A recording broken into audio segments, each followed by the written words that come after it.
Building relationship is the absolute most critical part of effective selling these days. AI could do a lot, but man, humans do so much when it comes to relationship, but we oftentimes get it wrong on how to do that properly. Check this episode out. Hey, everyone. Welcome to another great episode of the Sales Evangelist Podcast. I'm your host, Donald C. Kelly, the Sales Evangelist. And I'm so excited for another great episode. I'm so excited to be here with you today. On this episode, we have an amazing guest. His name is Ravi Rajani. Ravi and we did a webinar back in the days. We got connected on LinkedIn a number of years now. We've collaborated on different things, and he is a master storyteller. And he decided recently that he needs to write a book. And the book specifically is about relationships and relationship currency and why and the relationship is so important nowadays and how you go about doing it effectively. I told you in the teaser, like we've done many different episodes with people and they all talk about AI, talk about tactics. But right now, relationships are just absolutely vital. Listen, if this is your first time listening to our podcast, I'm grateful to have you here. If you have been listening for a long time and you love the show, just drop a message to me on LinkedIn. Let me know that. As we dive in, you'll get a chance to learn a little bit more about Ravi and about why he's so passionate about relationships and why it's so important now more than ever. He talks about, he has 5 pillars in his new book, or 5 habits that are just masterful for us to be able to really hone in on. We also tie in this concept that he has called the 3 C's and how this all works together with the 5 habits. And building this, understanding how to do this can help you with the relationships. Check it out. Ravi, welcome to the show, Ravi. What's happening, my friend? Long time no speak. It's been a minute. It has been a minute, man. It's been a while. Now, since then, you've clearly written a book. You have your wonderful family, and you're still killing it on LinkedIn and sharing content, working with teams, helping folks when it comes to telling an effective story in those relationships. I'm pumped to have you, but dude, you're also looking like. Are you doing more working out or something? Like what are you doing? Like That's how people seen. Well, listen, with an 8-month-old and a 3-year-old, sleep has been tricky. I do try as much as humanly possible to have a personal practice that grounds me every morning, as well as taking care of myself, eating right. I'm 37 this year, man. I'm not a spring chicken, so. If I want to live to 120, if I want to be, if I want to keep doing this till 120, then I need to be taking care of myself. So I appreciate you for 37. 37 this year. Dang, it's amazing, man. Well, you keep on doing what you're doing. Whatever you're drinking, you keep drinking it. So that's awesome. Well, dude, you wrote a new book, and we connected back on LinkedIn, saw some of the stuff about it, and I was just eager about it. Tell us why even write a new book, because this one is all around relationship, and specifically the title is Relationship Currency. Relationships I feel are important in sales in so many different ways, but I would like to get from you what possessed you at the time to say, I need to write another book on relationship. Dale Carnegie didn't do it. All these other guys didn't do it. I need to do it. Why another book on relationship right now? Well, my friend, funny enough, this is actually my first book. So I decided to write a book when was it? Around May, maybe April-ish, don't quote me, of 2024. And it was one of those moments where my mentor and I were having this coaching session. And we spent about 90 minutes to 2 hours extracting my vision for the next season of my personal life, professional life, everything. And out of that vision came the following question. Hey, Rav, does the idea of writing a book feel expansive and exciting for you?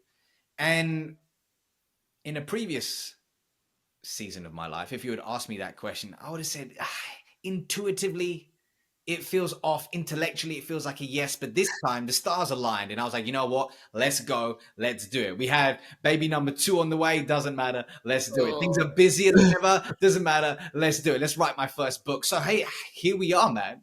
Here we are. So the book is out November 4th. But along that period, what I started to realize was that in my life, in my career, I believe that the only currency that has mattered is relationships.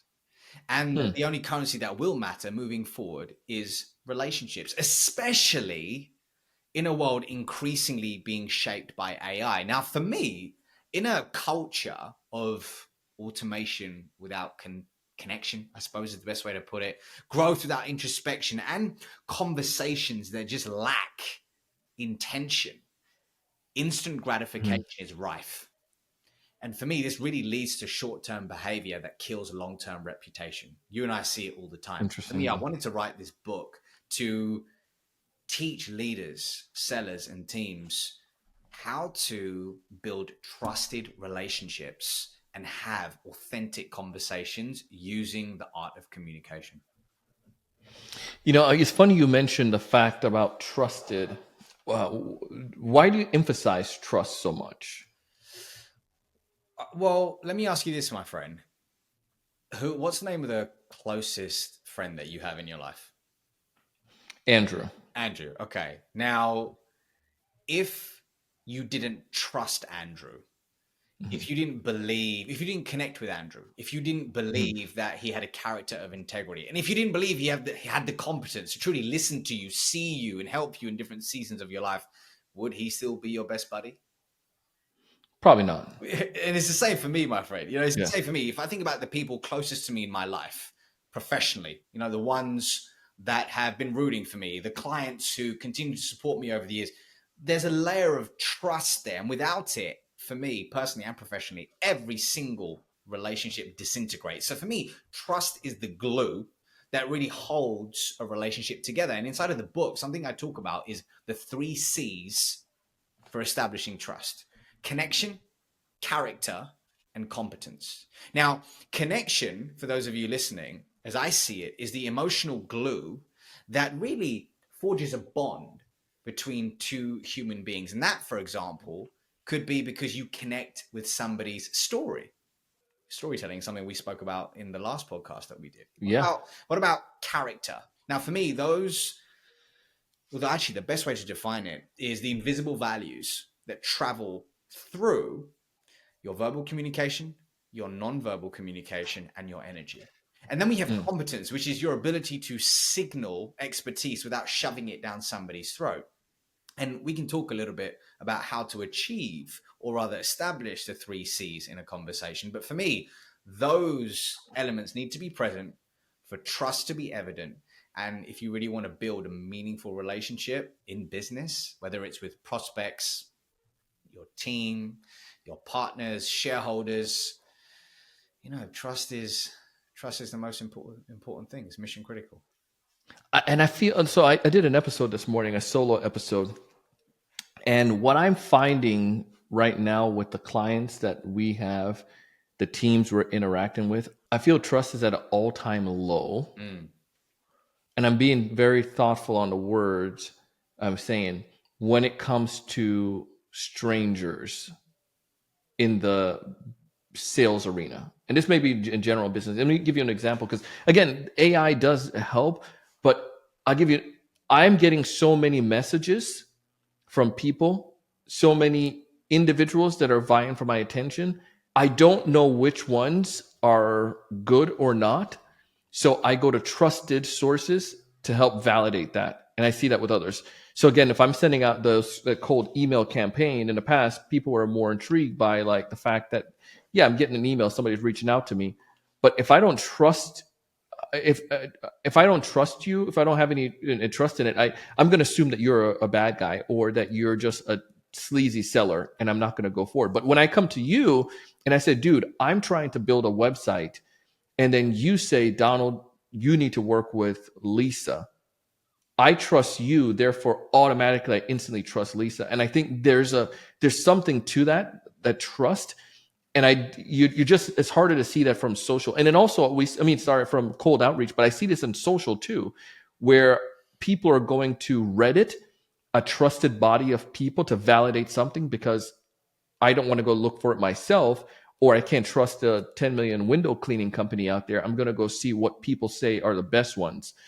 And I don't know if I'm making sense. I just feel like we have so much more information out there that it's harder to decipher who is trustworthy or not. And we have to go to our communities or to our individuals, to our relationships, in order to be able to help get us into, I don't know, get us to get us to people who are trusted. Am I making sense, dude? Oh, 100%, my friend. And it reminds me really of two words: social proof. What we're really Yeah. speaking about Yes. is how social proof can be an incredible trust accelerator to really 100%. turn somebody rather from a skeptic to a prospect, and then a prospect to a paying customer. And the fourth habit inside of my book is called Tell Stories That Inspire Change. And Yeah. one of the stories that I teach, or rather the story that I teach in the book, is called the social proof story, which in a nutshell really is an organic series of events that unfold within a very specific story arc, which allows somebody to see themselves in the pains, desires, and transformation of the main character. And as a result, inspiring action, inspiring change. And we can talk a little bit about that in a second. Yeah. It's funny you say this. So last year, I was looking to get my speaker reel redone. Mm-hmm. And I was like, man, who should I go for? There's different companies everywhere. One day, this email pops into my inbox, and it was cold as hell, Donald, right? Cold as hell. Did you have to put on a jacket before you open it, or gloves, Woolly or hat, what was right? Woolly hat. It was like I was sitting in a cold plunge, okay? It was that cold. And it hits my inbox, and normally I roll my eyes, okay? it? Because Yeah. it lacks personalization. They really haven't shown me that they've done any research, and it feels impersonal. The list goes on. But this individual did one thing inside of that email, which led to a discovery call, which led to him getting the sale. He Mm. signaled competence because he was able to display social proof of people just like me. And as Robert Yeah. Cialdini says, when we're uncertain, we often look outside of ourselves for validation. So if I'm uncertain rather, about a service provider, and suddenly I see people saying, hey, I've worked with Donald, and they received the following result, it actually piqued my curiosity. I was like, you know what? I'm going to book a call with this guy. Then he earned the opportunity to share the social proof story, his version of it, on that call. He connected with me on a deep level because he had done a ton of research, and I loved his story, told me about his kids, all this great stuff. And at different points in that conversation, he showed me that he had a character of integrity from the way he listened, from the questions he asked. And it was a no-brainer for me. I was like, let's do this. Even though it was more expensive than other providers, I still went for it. Still went for it. I put a piece down because the you mentioned the idea of how he was able to listen, and then obviously going back to the, obviously what others were talking about as well, the how others validated it. And I feel like those were two minor things that just stand out, and I think the listening component oftentimes get missed when it comes to building trust, or building relationship, especially in this era where relationship currency is critical. um, Dude, so they got a sick deal. I have to get that speaker reel to see what it looks like now. um, Yeah, but he was great. And like you said, he asked conscious questions, yeah. and he showcased not just active listening, but deep listening. And Yeah. we can talk about the distinction shortly. But when I talk about, sorry, go on. What are those two? Yeah, yeah, yeah. Active versus deep, because I want to go into the three C's as well. Yeah, we can go to the three C's, but let's just, I suppose, hit the brakes for just a second. Hmm. Where let's talk about conscious questions, because for me, Sure. questions, conscious questions, and deep listening are two sides of the same coin. Mm. Now, in a macro sense, here's what I believe: the depth of your questions dictates the depth of your relationships. Period. Surface level questions, surface level relationships. Sure. So for me, a conscious question is a question that is grounded, that is rooted in positive intentionality. And that is also asked with a service-focused mindset. And we've all been there when we know a salesperson or a leader is asking us a question because they've got a hidden agenda. Or they're asking us a question because it sounds like the question they should ask. And as a result, we're like, something just feels off. Something just feels off. Now, one of the types of questions that I teach is the how to ask empathetic questions. Now, when I say empathetic, how I define it is being interested in what somebody is emotionally invested in. So I'm going to say that again. I want people to pick up what I'm putting down. Okay? Being interested in what the other person is emotionally invested in. So let me give you an example. It's called the what, feel, who method. So let's say that you, listener, have a customer who you've got a quarterly business review with tomorrow. Now, instead of saying, oh, hey, Natalie, how are you? Because that's a lazy question. That just is. How are you is lazy in this context where you should have enough depth in the relationship to ask a more meaningful question. You could say, hey, Natalie, the last time we spoke, you mentioned that you were moving home, but you were feeling super stressed about it because your daughter was feeling really unhappy about the change. Now that you've moved in, how's she coping? How's she settled in? So the what, in that sense, the what is moving home. How does she feel about it? Was stressed.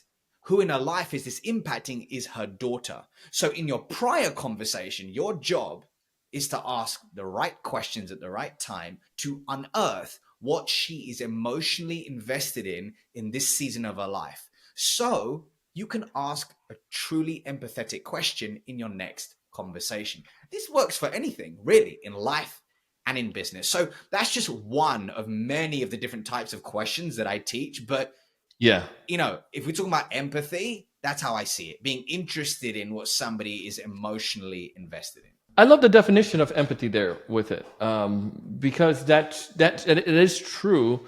Because then I feel when you do that it's all about me, and I feel like I feel good that you actually care about me, right? And I think that getting that in a cold email is important, and it can be done, but it's not like the dumb stuff of like, hey, I saw you went to University of Florida, or I saw that you have a dog. Like there's more to it that can, what's important to me and matters to me and that I'm emotionally invested in. I think that's that definition of empathy. I need to come back on that one. I love that definition there. That's like a whole episode all in itself. Yeah, We could do that. it is. It is. Go on. Were you going to say something? Yeah, no, but yeah, so I wanted to lead into that now because I think that ties to those three C's in some ways. Can you give us a breakdown of those? Yeah, so the three C's, as we spoke about at the top of this episode, rather, was connection, character, and competence. And the habits that I teach inside of the book are designed to help you establish those three C's in a conversation. So Because a couple things from the book too. I wanted. We just don't have enough time, Ravi. You have so much good stuff, man. But there's even the. I had a note down was around being the guide, and I think all of that comes back into, you did hit on the storytelling component, telling stories. Idea from you mentioned chapter 4, your conscience questions, but I think if you can figure out a way to help me to be able to help us understand those three C's a little bit more, and how all of this help us become a guide, I think that'll make a great we'll be in your debt for this amazing episode. Well, let's do this. Let me highlight the 5 habits. Let me explain just quickly what they are and where they slot into helping somebody establish the 3 C's. So habit 1 is transform your internal story. And the idea here is you are the stories you tell yourself. And before you begin building a relationship with the external world, the most important relationship is the one that you have with yourself. So I have a 10-step process of teaching somebody how to reframe their internal story when it comes to themselves as a speaker, as a communicator, or as a conversationalist. So that really there is more about building a connection with yourself before you can build a connection with others. Then we've got habit 2, which is asking conscious questions, which is what we spoke about. And inside of this habit, I talk about asking questions which are grounded in positive intentionality, as well as learning how to deeply listen to another human being. Why? Because when you do that effectively, not only do you connect with somebody else, not only do you signal competence, but you show that you have a character of intention. And hey, if there's one thing missing in the world today, it's intention, is it not? Just go on LinkedIn and look at the amount of AI content and comments on there. Yeah, exactly. Habit number 3 is called unearth your charisma. Now, Donald, here's how I define charisma, because growing up, I had it wrong, man. I had it completely wrong. I thought it was about accolades, awards, and giving myself significance. But I've got to be grateful for that version of me, because my younger self did the best he could with the tools and consciousness that he had at the time. But as I see it today, charisma is an innate superpower that we all have. And the idea here is when we use it, it makes others feel significant in our presence. And I give different practices and frameworks for how to do that. For example, how to give a genuine compliment. Because I tell you what, the genuine compliment can inspire action, can inspire loyalty, build intimacy in a relationship, and ensure that the person you're speaking to will run through a brick wall for you. I know I did with my mentors back in the day. So we can circle back to that in a minute. Then we've got habit 4, which is, let's back it up. Habit 3, when done right, it will show that you have a character of integrity as well as intention, hitting on one of the 3 C's as well. Once again, allowing you to also connect with another human being. Habit 4 is about telling stories that inspire change. So whether you are a leader trying to have your teammate or team member embody a new habit, whether you are selling a product, service, or solution, the one story that I believe is mission critical to learn is the social proof story. Learning how to paint a vivid picture about somebody just like them who has gone from pain to glory is very important. So there's frameworks and checklists in the book for learning how to do that. Habit 4, what does it hit on? What does it hit on? Signaling competence.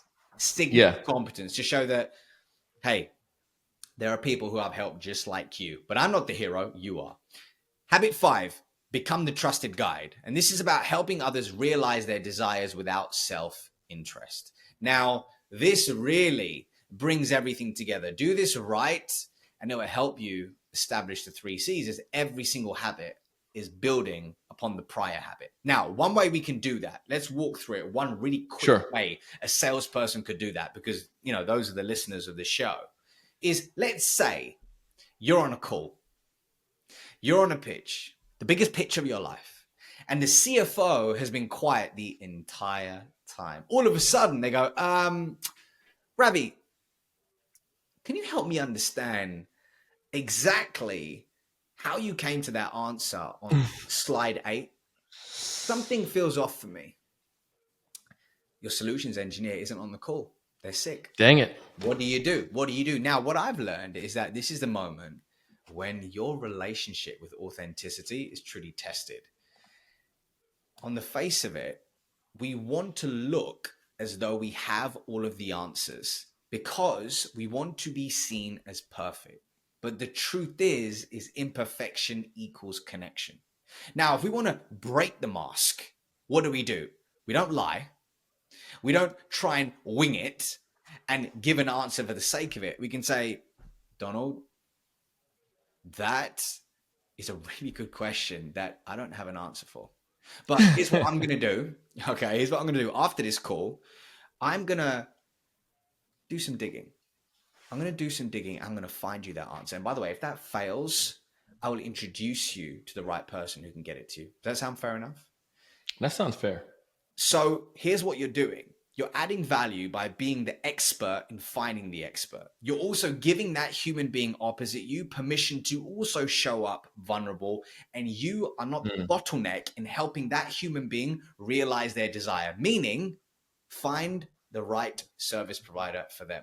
So why is that important? Because you just behaved like a trusted guide, because you behaved in a way that is arguably incongruent with the idea of that commission check hitting your account. You're doing right by the human being opposite you. You're becoming a trusted guide. So that is just one practice. And I teach tons of different practices associated with each habit, but hopefully it gives you a little flavor. I'm writing a bunch of stuff down here that can come back. I just need to go study the book in more depth, and I think all of us need to. How does, like, wrap it up for me there on that front though? Like, if I'm a leader and I want to help my team to become better trusted advisors or guides, what is something that I could do with them right now? We shared a lot to that can kind of lead into it of the 5 different habits here, but and the 3 C's. But if I want to help them to start doing that, what do you say is something that we can do? I love this question, my friend. And we're short of time. Otherwise, I'd hit you with I know. I'd hit you with a quick story. Okay? Think of the story. I will tell you a quick story, but I'm not going to. I'm going to say this instead. Yeah. In a nutshell, embody the behavior that you wish to see in others. So I'll give an example. How many times have we seen a leader say, I want you to be more passionate when you're communicating with customers on the phone? But then they pick up the phone and they go, hey, it's Ravi Rajani from XYZ. How are you today? And it's like, how can you expect others to mimic that behavior when, how can you expect others to do the opposite when you're literally showing up with lackluster energy? So this really leans on Albert Bandura's social learning theory, which is in a fundamental sense, and I'm going to grossly oversimplify it, it's the idea that human beings learn through observation, and we mimic the behaviors that receive a positive consequence and avoid the behaviors that receive a negative consequence. So what we want to do is first identify the behavior that we wish to see in others. The second thing is we then need to embody that very behavior. Okay. We want to ensure that our words are congruent with our actions. And then the third thing is we want to reinforce this behavior at scale. How? By acknowledging others for embodying that behavior in public, right? We've already spoken about making sure that people feel significant in your presence. One way to do that is by giving genuine compliments. And I mean this, it can go such a long way. And I tell you why. A genuine compliment, research has shown this, a genuine compliment actually lights up, or rather activates the same part of the brain that lights up when we receive a financial reward. So I have a framework, which I won't go into now for time purposes. It's called the ASI framework for giving genuine compliments. That's one way to reinforce this behavior so it will diffuse at scale. So in a nutshell, those 3 steps will allow you to look in the mirror, make that change yourself, and allow others to follow suit. Well, I think number 4 is my favorite so far. Telling stories that inspire change. And I got that one here written down. And as far as what you just shared for my team, I think I can do a better job of embodying that relationship so I can show up congruent with who I want them to become. I love it. The book is amazing. November 1st, right? November 4th. November 4th. That's my buddy's birthday. Look at that. Is it Andrew? Big shout out to you, Reggie. No, this is Reggie. It's my other homie. It's Andrew. He's getting hit up quite a few times. He's been acknowledged. Shoot, I was going to give Andrew a free book, a book at this point. Buy him a book. Reggie needs this book too, so I can get it for him too. Done. If folks want to get in touch with you, man, what's the best way for them to go about doing so or getting access to the book? Is there a site they can get at early stuff at, or frameworks, cheat chapter? Yeah, anything definitely. Like that? So if you're listening to this and you feel excited and called to make a pre-order, if you head on down to the link in the description of this show, it will give you access to the pre-order page. And also, if you do pre-order, there's a few bonuses, one of them being an early free chapter, or rather access to a free chapter early. I can't talk because I have 2 kids and it's 6 p.m. But there you go. So You can get access to that. But otherwise, if you just want to connect with me, hey, shoot me a note on LinkedIn. Shoot me a note on LinkedIn. Okay. Ravi, you do exceptional work, man. And I can tell this is high quality, absolutely amazing stuff. You put a lot into this book, and I am grateful for it and that it can help someone like me and also help those in my community to become better communicators and to also become better trusted advisors, so to speak. So I know that one get tossed around by salespeople a lot, but that's important for us. So thank you, man. Thank you, my friend. I told you, man, Ravi he's a master at relationship building. He is a master of helping us to be able to just hone in our skills, and absolutely love his new book. And I really recommend that you check it out. You can find a link down in the show notes. You can connect with him on LinkedIn. You can check out the pre-order. We have all of that. I'm telling you, you could do yourself a favor. You can go spend us all on a latte right now or pumpkin spice. But if you were to use that towards this book, it's going to help you so much. AI can do so much to help us, but there's the relationship component that works better. Even in our prep call before, our intro call, just like a catch up before we started recording, he remembered stuff about me and our family from like 2 years ago because he just applies all the stuff, and it's not difficult or complicated things to do, but they help to foster better relationship, which helps to foster trust, which helps to foster us being willing to work with them and do stuff with them. I'm just telling you, you need to apply this stuff. Check out his book. I don't need to tell you anymore. You heard it all in this episode. If you would like to practice that and you want to get improvement on your sales skills, you should check out our sales mastermind. Go to the salesevangelist.com/mastermind, thesalesevangelist.com/mastermind. It would be an honor to have you. As always, I want you to thrive. I want you to succeed. I want you to raise your level of thinking. But most importantly, I want you to go out and do big things. See you on the next one.